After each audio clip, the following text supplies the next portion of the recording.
بسم الله الرحمن الرحيم أشهد أن لا إله إلا الله وحده لا شريك له وأشهد أن محمدا عبده المنتجب ورسوله المرتضى وأشهد أنكم الأئمة الراشدون المهديون المعصومون المكرمون اللهم صل على محمد وآل محمد. This is one very briefly clarification. The second, again, misgiving here, before we delve into the issue of usul al-din, because I heard these are presented to the community in different places, is that they say, look, Qur'an is telling us we are not allowed to follow the dhann. We're supposed to follow ilm, knowledge, certainty. So when it comes to usul al-din, you cannot rely on one single hadith known as khabar wahid, because that provides dhann, and Quran says dhann does not suffice from the truth. إِن يَتَّبِعُونَ إِلَّا dhann, they follow nothing other than conjecture. Dhann here in this ayah, it means in Surah Al-Najm, I think, conjecture, it means guess. It means to claim something without any proof. This is called dhann in this ayah. And then Quran says, إِنَّ الظَّنَّ لَا يُغْنِي مِنَ الْحَقِّ شَيْئًا. Conjecture, guess, will not get you, does not suffice you at all from the truth. You will not get the truth if you follow the conjecture. They say, see, you cannot follow the conjecture. When it comes to usul al-din, you need certainty. Again, unfortunately, knowingly or unknowingly, these people are praying with the words of the Quran, which is very dangerous, very dangerous. Then the term dhann, dad, and noon in the Quran has various meanings. One of the meanings of dhann is in the ayah that I quoted. Yes, it means guess, it means conjecture. But in the Quran, dhann also, it means certainty. So, which certainty, which dhann are you talking about?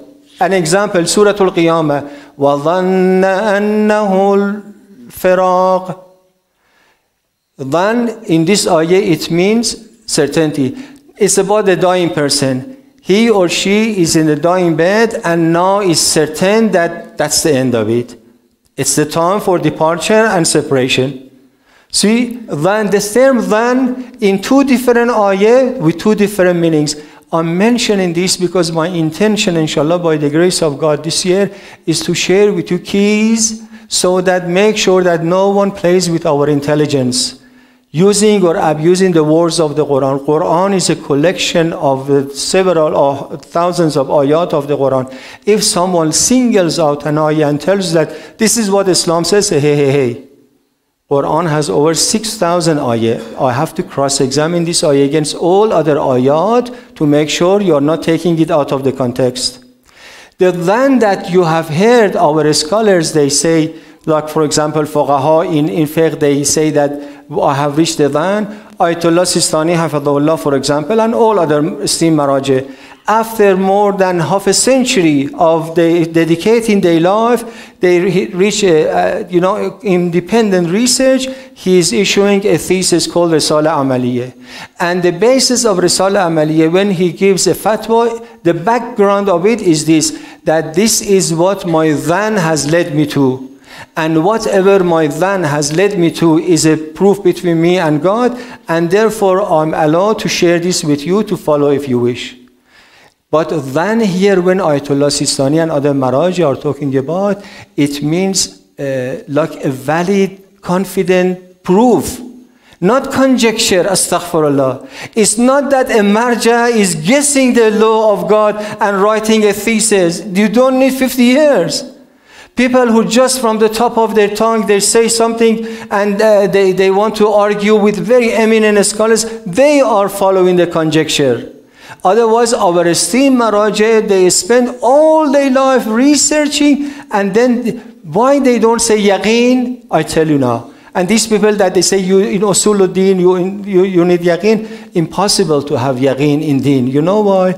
Only if you and I had the opportunity to sit with the Holy Prophet and hear it from the holy lips of the Prophet, this is yaqeen. We don't have that opportunity. This is a technical term, therefore, that our maraj are using. Let us understand the terminologies.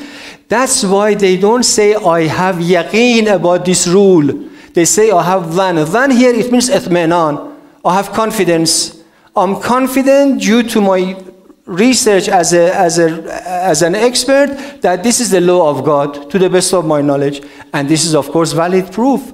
Naturally, when everything is like that. When you go to the court of law, a judge that is ruling, the judge could not have yaqeen unless I witnessed the sin. No judge would have eyewitness the sin, but based on the technicalities of, the rules of judgment, they rule, and the rule is valid everywhere else. And the examples like this. Sallu ala Muhammad wa ala Muhammad.